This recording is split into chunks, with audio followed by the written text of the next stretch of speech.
আসসালামু আলাইকুম। আপনারা কেমন আছেন? আশা করি ভালো আছেন। তো আপনাদের সাথে আজকে আমি একটা গল্প শেয়ার করব, কোনো রেসিপি না। তো একটা আন্টি ছিল আমার। আন্টিটার ছিল দুইটা ছেলে, একটা মেয়ে। তিনটা সন্তানেরই বিয়ে হয়ে গেছে। আন্টিটা অনেক অসহায়, কারণ আন্টিটা ছেলে মেয়ে যখন খুব ছোট ছোট তখন আন্টির হাজব্যান্ড ডিভোর্স দিয়ে দেয়। তখন তিনটা ছেলে মেয়েকে নিয়ে খুব কষ্ট করে সংসারটা চালিয়ে ছেলে মেয়েকে মানুষমান করে পড়াশোনা করে চাকরি দিছে, কাউকে কাউকে ব্যবসা পুঁজি দিছে, দিয়ে ব্যবসা ধরিয়ে দিছে।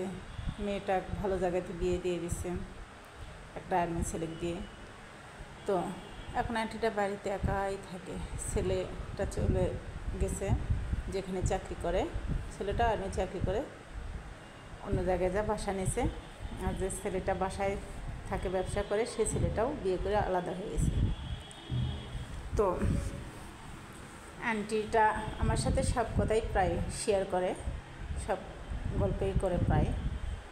তো একদিন আমাকে বলতেছে, মা আজ এটা ওইটা খাওয়ার জন্য আমার জানলার মধ্যে না হা হা করে।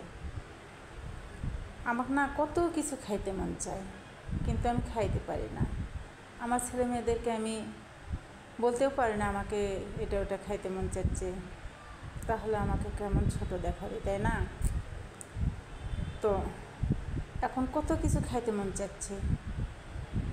এখন কেউ একটু ভুল করে বলে না মায়ের জন্য এটা ওটা নিয়ে যে রেখে দেয়, মাকে যখন খেতে মন চায় মা তখন খাবে, কিবা ভালো কোনো মাছ মাংস এগুলো আন্টিটা সব সময়ের জন্য শাক সবজি ওই যে পাশের জমি থেকে উঠে এনে এসে এগুলো ভর্তা ভাজি এই সবগুলাই খায়। আর বাজারে সব সময়ের জন্য দেখবা যে নর্মাল যেগুলো মাছ নরম হয়ে গেছে এগুলো মাছ নিয়ে এসে সে রান্না করে খাওয়া দাওয়া করে, ভাত খাওয়া দাওয়া করে। আর এইভাবে আন্টিটার সংসার চালিয়ে যায়। তো ওইভাবে একদিন আমার সাথে গল্পটা শেয়ার করলো, বলতেছে এখন কত কিছু খেতে মন চাচ্ছে, আমি একটা কোনো কিছুই পাই না খাবো, কত কেউ এটা ওটা খাচ্ছে, আমার মনটা না ভিতরে অনেক কিছু খেতে মন চায়। তো যখন আমি খাইতে পারবো না, যখন অসুস্থ হয়ে বিছানায় পড়ে থাকবো, যখন খাইতে পারবো না, তখন আত্মীয় স্বজন ছেলে মেয়ে সবাই আমার শীতানোর অনেক কিছু নিয়ে এসে জমা করে রাখবে, কিন্তু আমি চেয়ে চেয়ে দেখবো, খাইতে পারবো না। খাইতে চাইলেও হয়তো খাওয়া যাবে না, কিবা হয়তো খাইতেও পারবো না।